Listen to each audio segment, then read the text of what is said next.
So today we're tackling a topic that I think is going to resonate with a lot of you out there. The reasons why some people stay single. It's a fascinating one for sure, and there's certainly no shortage of opinions and theories out there. Exactly. So we're going to break down each of these top 10 reasons one by one and hopefully shed some light on those sneaky little culprits that might be holding people back. Okay, so reason number one on the list is fear of commitment. I feel like this one gets thrown around a lot, but what are we really talking about here? It's not just about, like, freaking out over making things official on Facebook, right? Definitely not. I mean, that can be part of it for some people, for sure. But I think at its core, fear of commitment often stems from deeper stuff like attachment Oh, styles. attachment styles, yeah. Those are always coming up in relationship conversations. Well, for good reason. They Yeah. play a huge role. It's all about how we learn to connect with our caregivers early on in life and how those early experiences shape our relationships as adults. So, like, if you had a parent who was, say, emotionally unavailable or inconsistent, that could make commitment feel super risky later on. Absolutely. It can make closeness feel threatening or even dangerous. Hmm. And on the flip side, someone who had a caregiver who was overly anxious or controlling might grow up feeling anxious about being abandoned or suffocated in relationships. Makes total sense. Yeah. So how do we figure out our own attachment style? Is there a quiz we can take? Haha. There are tons of quizzes online, but I'd say the best way is to really start paying attention to your own patterns in relationships. Do you tend to pull away when things get too intense? Do you get clingy or worried when your partner isn't constantly reassuring you? Yeah, I'm definitely seeing some patterns in myself already. So once you know your attachment style, what then? Can you actually change it? You can definitely work on those patterns. Therapy can be super helpful, but even just being aware of your tendencies is a huge step. Mindfulness is key. Start noticing those moments when your attachment style is kicking in and, gently challenge those automatic reactions. Okay, that's good advice. I'm taking notes.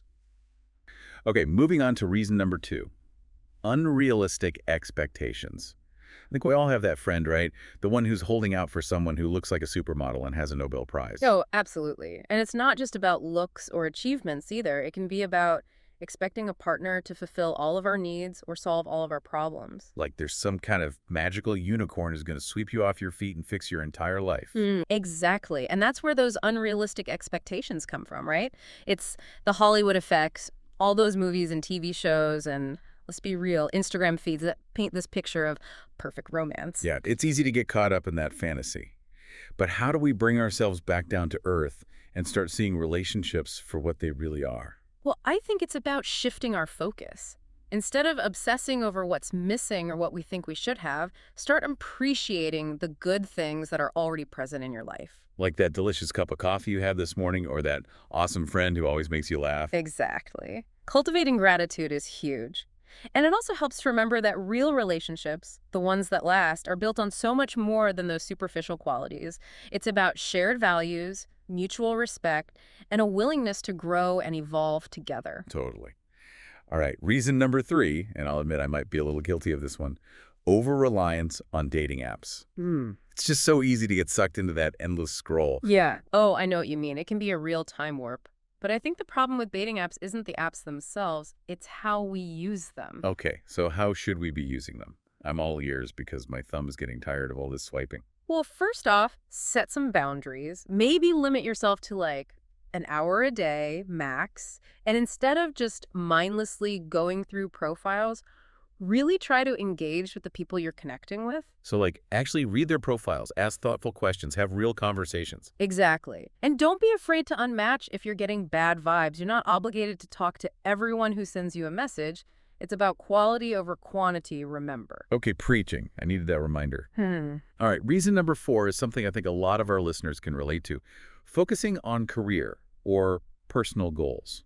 Like, when you're hustling and building your dream life, who has time for dating, right? It's all about finding that balance, for sure. And it's different for everyone. Some people thrive on being super busy and having a packed schedule, while others need more downtime and space. So how do you know if you're actually too focused on your goals to the point where it's like blocking you from finding love? It's a good question. I'd say a red flag is if you're constantly saying no to social invitations, or you're always too exhausted to even think about meeting new people. Yeah, I've been there. It's like you're so burned out from work that even the thought of going on a date feels like a chore. Exactly. So it's about finding ways to incorporate connection into your life, even when you're busy. Maybe it's joining a club related to your career, or attending industry events where you can meet like-minded people, or even just being open to striking up conversations with people at the gym or in your co-working space. Yeah, those little moments of connection can really add up.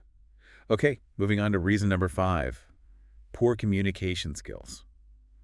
Ouch, this one might sting a little, but let's be real. We could all use a little brush up in this department, right? Communication is the foundation of any healthy relationship, so it's worth putting in the effort to improve those skills. So what are some practical tips for becoming a better communicator? Well, first off, it's about being a good listener, really paying attention to what the other person is saying, asking clarifying questions, and reflecting back what you're hearing to make sure you understand. So that's actually harder than it sounds. I'm definitely guilty of interrupting or already formulating my response in my head while the other person is still talking. We've all been there. It takes practice. And it's also about learning how to express your own needs and feelings clearly and assertively, without being aggressive or passive-aggressive.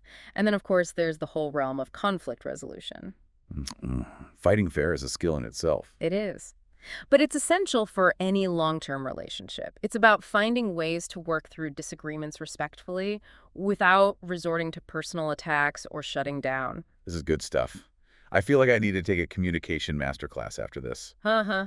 There are some great ones out there. Yeah. But even just being aware of your own communication patterns is a huge first step. Okay, reason number 6. Emotional baggage from past relationships. Mhm. We've all got some baggage, right? The question is, how much is it weighing us down? That's the key question. Because unresolved hurt and resentment from past relationships can absolutely sabotage new ones. So, you might find yourself constantly comparing your new partner to your ex or projecting old fears and insecurities onto them. Exactly. Or you might have trouble trusting or opening up because you've been hurt before. It's like trying to build a new house on a foundation that's, cracked and crumbling. That's a great analogy. So the first step is to address those cracks in the foundation. That might involve therapy, journaling, talking to trusted friends, or even just giving yourself time and space to heal. So it's not about pretending the past didn't happen. It's about processing those experiences and learning from them so they don't keep repeating in your future relationship. Exactly. Okay, reason number 7, social anxiety or low self-esteem. This one can be particularly tough because it often becomes a self-fulfilling prophecy, right? Totally. You feel anxious about connecting with people, so you avoid putting yourself out there, which only reinforces those negative beliefs. It's a vicious cycle. Yeah. And it often stems from negative self-talk and limiting beliefs that we've internalized over time. So, you might tell yourself you're not good enough or you're not worthy of love, and then you start acting in ways that confirm those beliefs. Exactly. So the first step is to start challenging those negative thoughts. Ask yourself, is this thought really true? What evidence do I have to support it? Often those thoughts are distorted and don't reflect reality. Okay, so it's like putting those negative thoughts on trial and seeing if they actually hold up in court. I love that. And it also helps to practice self-compassion. Be kind to yourself. Treat yourself with the same love and understanding that you would offer to a good friend.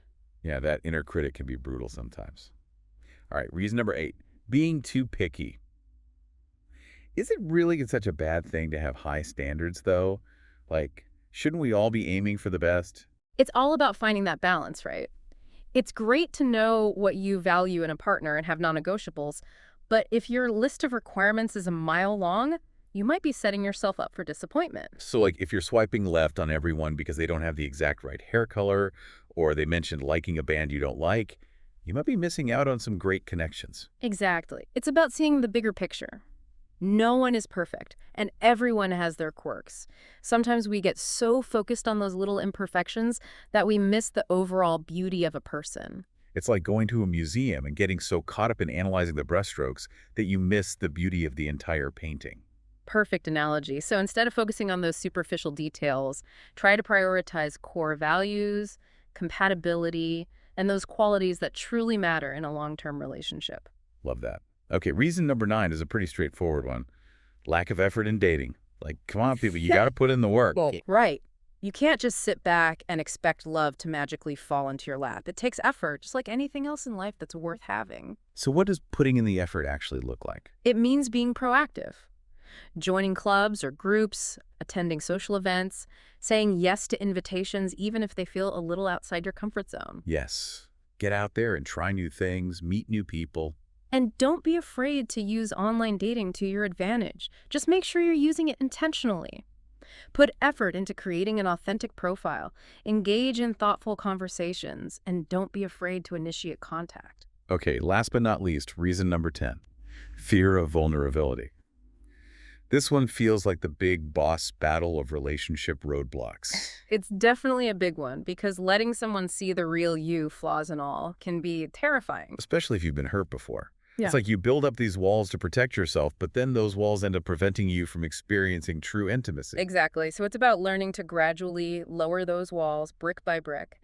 And it starts with self-acceptance. Okay, so before you can be vulnerable with someone else, you have to be vulnerable with yourself. Absolutely. Embrace your imperfections, celebrate your strengths, and practice self-compassion. Easier said than done, but I get it. So once you've got that self-love foundation, how do you actually start being more vulnerable in your relationships? It's about taking baby steps. Start with small acts of sharing, like telling someone about your day or expressing your opinion on something.